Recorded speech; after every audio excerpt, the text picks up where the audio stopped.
So I just finished watching the Netflix documentary When They See Us. It's based on the Central Park Five. I encourage everyone to go take a look at the documentary. It's powerful. And right on cue, conservatives came out and started attacking it. You have Candace Owens coming out and saying at the Central Park Five that they're not innocent little boys. Brendan Tatum made a whole 12-minute video talking about it's a piece of propaganda that's built around trying to smear Donald Trump. And I'm about to prove to you, based on the facts, how both of them are just flat out lying and being misleading. But before I begin, from one coon to two other coons, because I get called a coon all the time, so I guess it takes a coon to know a coon. You two are definitely cooning right now, because those 5 men were convicted of raping a woman in Central Park. And the only thing that should have been focused on in that case to prove if they were guilty or not should have been the DNA. Well, guess what? When they looked at the DNA, it came back as inconclusive. So that means that the case should have been acquitted and thrown out.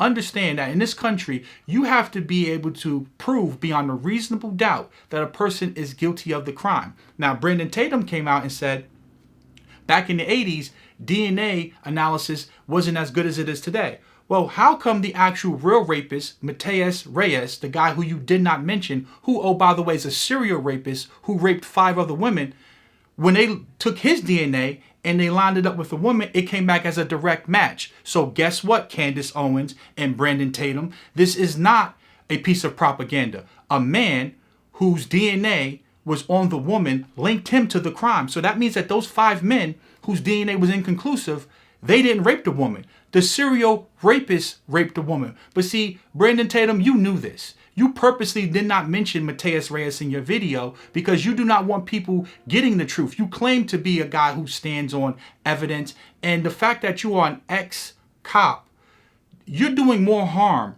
for the image of law enforcement in this country than you are helping, because y'all both claim that this is propaganda and this is SJW. No, this is not SJW. This is an injustice. 5 men spent years of their lives in prison for a crime that they did not commit.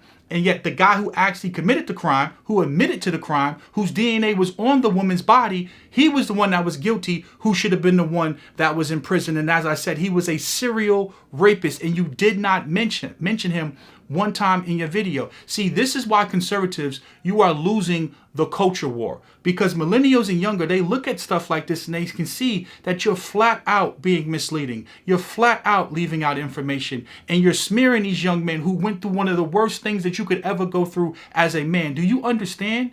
To go to prison for the crime of raping someone is one of the worst things that you can do. These guys were brutalized. They were beat. They were tortured in prison for a crime that they did not commit. And instead of you having compassion and understanding for what they went through, you want to come out and start trying to attack them and make this political. Because see, you two are driven off of ideology. You're driven off of narrative. You're no different than the quote unquote liberals that you have a problem with. See, me, I'm objective and I can look at things for what it is. I'm not left or right. I'm a person that has a brain that can look at this and see 5 men, their DNA was inconclusive. A serial rapist, his DNA was on the woman's body and it was a direct match. Therefore, it's pretty simple. It's pretty safe to say that he was the one that did the crime.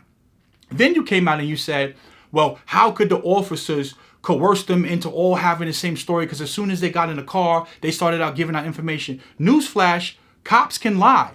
A cop's testimony isn't a fact. You know why? Because you just lied.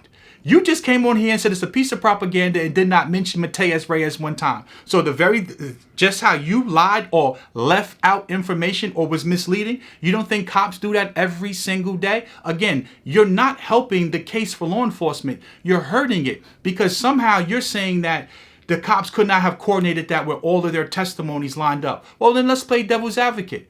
How is it that these 5 men are sitting in prison and the guy Mateus Reyes is all the way in another prison, but then somehow he decides to come out and say, oh, yeah, I did commit the crime and his DNA matched up? See, you notice how you always want to give law enforcement the benefit of the doubt? You notice how you all the time want to, let's wait and see? How come we, as black men, we never get a chance to get the benefit of the doubt? Oh, we have to sit in prison for 6 years, for 10 years, for 15 years, just for you to get enough proof for us to be proven to not commit a crime, but yet you automatically, just because you're a cop, I just have to take your word for it. This is why people do not trust law enforcement. This is why you are hurting the conservative brand.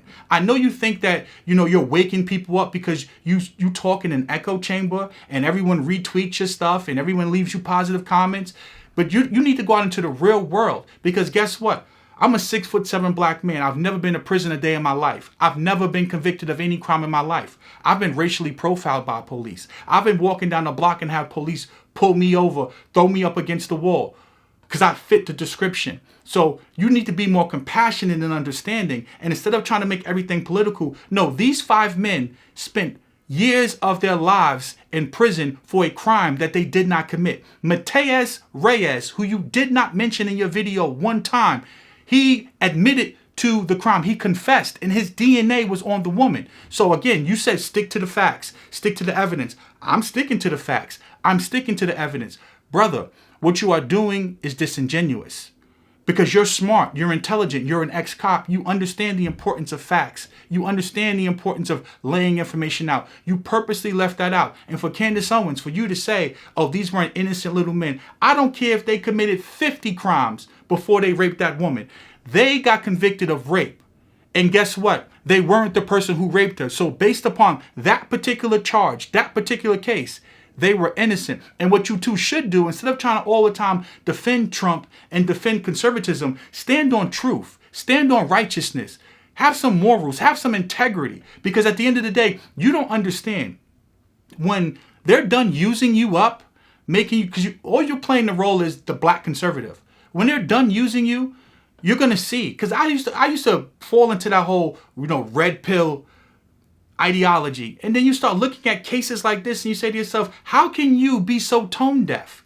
5 men went to prison for a crime that they did not commit. The person who committed the crime admitted to it. His DNA lined up with it. This should be an open and shut case. Everyone should be quiet. But instead you want to make this political. Stop the madness.